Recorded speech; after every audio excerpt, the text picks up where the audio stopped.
I always thought I'd marry my best friend Ethan someday, until I caught myself kissing his new friend Noah. Something broke in Ethan's eyes that night. A year later, he finally told me his shocking secret, and my world collapsed. I ran away, dated recklessly, then found myself pregnant and alone. When they announced their wedding, I made a decision nobody saw coming. Did I give them the ultimate revenge or the ultimate gift? Watch until the end to find out. Welcome to Tales Revealed. Let's get started. Hi, I'm Olivia. I'm from New Zealand. I think I have loved Ethan since we were kids. We were next door neighbors and constant playmates. It was the most natural thing that we became best friends. Ethan lived with his grandparents. He was always over at my house. I think he enjoyed being part of a normal family. So I made him play with doll houses with me. He taught me how to play baseball. We rode our bikes and flew kites. We played princess and monsters. Ethan was always my knight in shining armor. We played in sandboxes, playgrounds, and even did our homework together. Ethan and I were inseparable. When we got to junior high, we were each other's dates. It was easier that way. We were always together anyway. I didn't have to worry if I was pretty enough to be asked by other guys. Ethan didn't have to be nervous about asking another girl. We did a lot of crazy things together. Once, when we were 10 years old, Ethan dared me to drink some of his grandfather's brandy. It tasted awful. I threw up right after and got a terrible headache the next day. Ethan teased me a lot about puking, so I just pretended that I didn't remember anything that happened. That's how we were, always joking and teasing.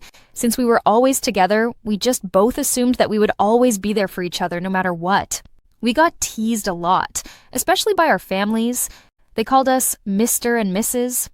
We just shrugged it off. Besides, I didn't think it was so bad if I ended up marrying Ethan when we got older. It would be great to marry my best friend. When I would think about it, I always pictured myself at a wedding with me walking down the aisle with my hand on Ethan's arm. It was like it was foretold. I already met my soulmate when I was just 4 years old. But as we got older and things began to change, I guess it's only natural that Ethan started hanging out with other boys. I had other girlfriends too, but my best friend was always going to be Ethan. Nothing was ever going to change that. One day, Ethan came over to my house and brought a new friend along. "Hey, Olivia," he said. "This is Noah." When I looked at Noah, my heart totally stopped. He was the most handsome boy I had ever seen. When the sun hit the top of his head, his golden hair shone like a halo. I felt like I was looking at an angel. "Hi, Olivia," Noah said. He shook my hand, and I felt the electricity pass between us. Ethan asked me if they could hang out with me that day. Of course, I said yes. Noah turned out to be a great guy. It even helped that he looked like a model too. He was funny, and he was a good listener. He always smiled when Ethan and I got into our arguments. I have to admit that I developed a little crush on Noah. How could I not? He was so handsome and kind. So for months on end, it became the three of us. We watched movies together. We had silly picnics in the park. The summer before we all left for college, our parents agreed that we could all take a trip with just the three of us. So we went to the beach house of Noah's family and stayed overnight. After dinner, Noah brought out some drinks. We giggled and laughed a lot, knowing that we weren't old enough to drink yet, but we did it anyway. I wasn't used to drinking, and I got drunk really fast. The next thing I knew, I was on the couch cuddling with Noah. "You're so handsome," I told him while I stroked his cheek. I could see that Noah was getting uncomfortable. "Olivia, I think you've had enough to drink," he told me. He tried to push my hand away, but I refused, and instead, I did the most aggressive thing I have ever done in my life. I kissed Noah full on the lips. I didn't know if it was his first kiss, but it was definitely mine. I only stopped kissing Noah when I heard the sound of something breaking.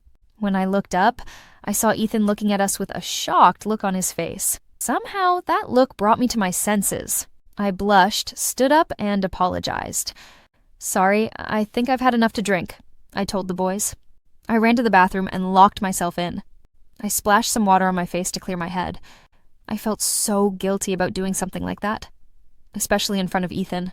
When I remembered his face, I remember seeing anger, disbelief, and a little bit of disgust. I knew I loved Ethan, but was I in love with him? Should I have kissed him instead? It was a huge mistake to kiss Noah, but he was just so handsome. Is this how it felt? loving two different people at the same time. I felt so confused, and I totally dreaded facing the two of them again the next morning during breakfast. The next day, Noah tried to talk to me. "Olivia, about last night," he started to say, but Ethan cut him off. "She doesn't remember," he said. "When we drank some of my dad's brandy when we were 10 years old, Olivia did a lot of silly things, but she forgot all about them the next day. Although I remembered kissing Noah, I decided to play along. I lied and said I didn't remember doing anything the night before. It was just easier to pretend that nothing happened. That memorable evening was the last one we had in a long time. I was off to a different college than the two boys. I knew I would only see them during the holidays.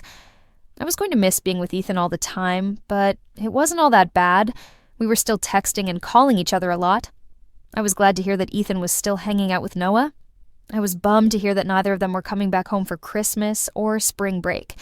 Ethan said that they had a lot of things planned with the boys. I just reminded him to be good and not to kiss random girls. "You're the random kisser?"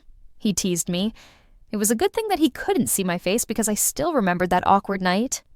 So I didn't see the boys until the next summer. On my first day back, I heard a frantic knock on my bedroom door. I jumped out of bed quickly and opened the door. Ethan was standing there, all tanned and smiling. I hugged him fiercely.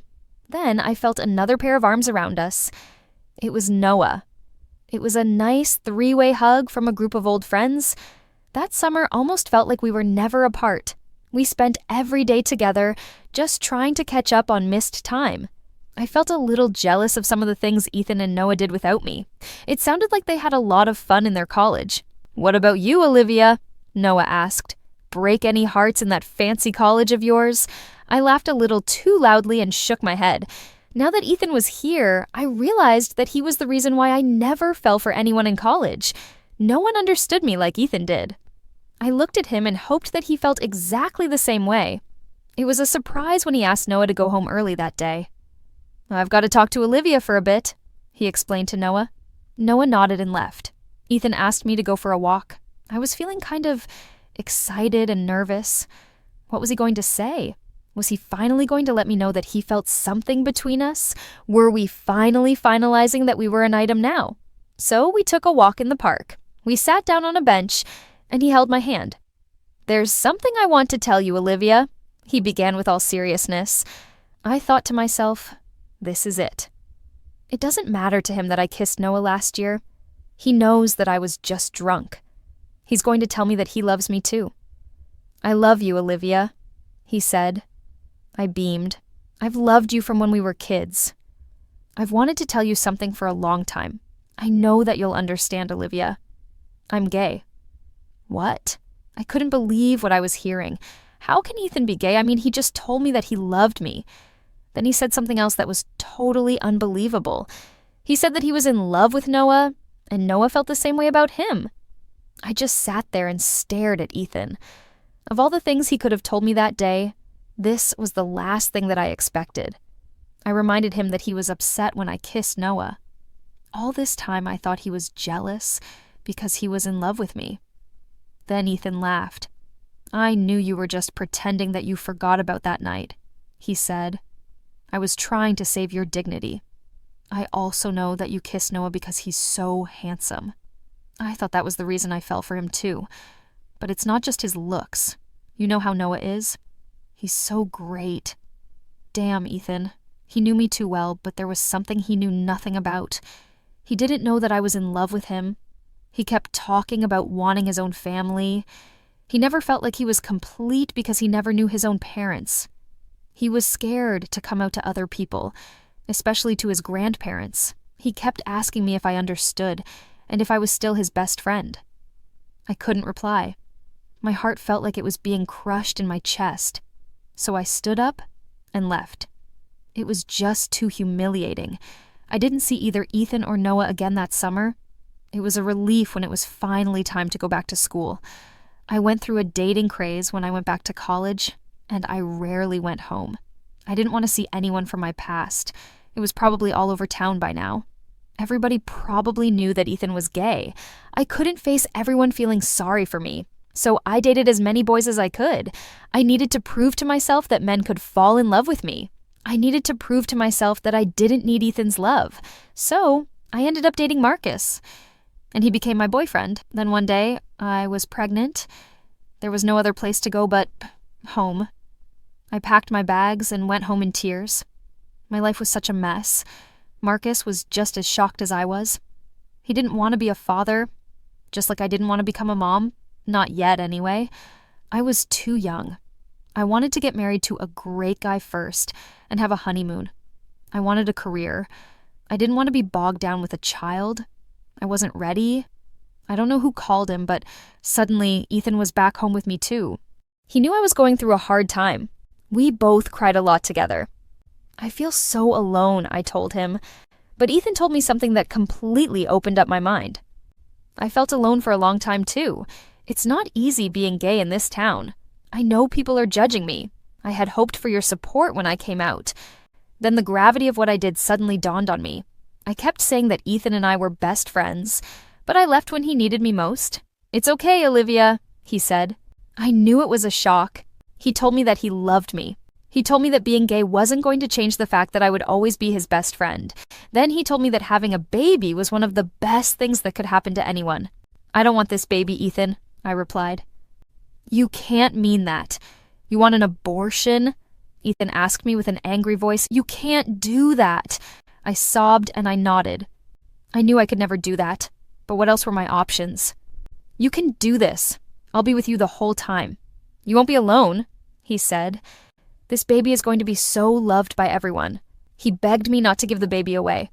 He reminded me that he grew up without parents. I nodded and agreed. I could be a mother to this baby if I wanted to. After a couple of weeks, I started to feel better. With Ethan by my side, he was my rock. I got my strength from him. Then one day, he told me some more news. He and Noah decided to get married. I must have cried buckets of tears that day. I was so happy for him. I knew I could never have Ethan. Even if I had deserted him in the past, he was still there for me. I was happy that he was happy. Somehow, the thought of Ethan and Noah stopped tormenting me. I love them both very much, and I finally decided that there was no room for jealousy if I loved someone. Ethan would always be my first love, and if I loved him enough, I would be happy for him too. They decided to get hitched a few months before I gave birth. Ethan asked me to walk him down the aisle. His grandparents didn't approve of their marriage, but I was going to make sure that their wedding was going to be full of love and support. It felt like the most natural thing. I saw this happen in my head when I was just a child. I was wearing a lovely dress, and Ethan wore a tuxedo. Noah was waiting for us. It broke my heart a little to let Ethan go. But if I was going to lose him to someone, it was good that I was going to give him to a good person like Noah. They never even left for a honeymoon. My 2 boys stayed with me during the whole pregnancy. "You're so lucky, Olivia," Noah said. "As much as I want to be a father, I guess I'll just settle for being your baby's favorite uncle." "Hell no," Ethan cried. "I'm going to be this baby's favorite person." It warmed my heart to hear them that way. The baby wasn't here yet, and already they were becoming fathers. As usual, Noah agreed to give me anything that I wanted. It was great. It was like having 2 husbands that were super supportive. They took care of me, they held my hair back when I threw up, they rubbed lotion on my growing belly so I wouldn't get stretch marks. They even went out in the middle of the night when I wanted to eat some pickles. When I went into labor, I was brave enough to endure the pain. I was going to give this baby the best life it could ever have. So I gave birth to a beautiful baby girl. I waited to feel my motherly instincts kick in. I looked at my baby and wondered if I could do the thing that I knew I had to do. When Ethan and Noah arrived to visit, I saw them hold the baby in their arms. They looked like a perfect family. "I'm finally giving you a wedding gift. Sorry it took so long," I told my boys. "You're holding her in your arms?" Then I handed Noah a stack of papers. It was for my baby's adoption. I was giving up my rights as a mother. I was giving them my baby. Of all the years I've known Ethan, I've never seen him cry until that day, and I never really realized just how much I loved him. I loved all 3 of them. I was giving my baby to the best parents in the world. If you loved this story, don't forget to hit that like button and subscribe to the channel for more. And hey, don't miss the video that's right here on your screen. It's one you won't want to skip. See you in the next one.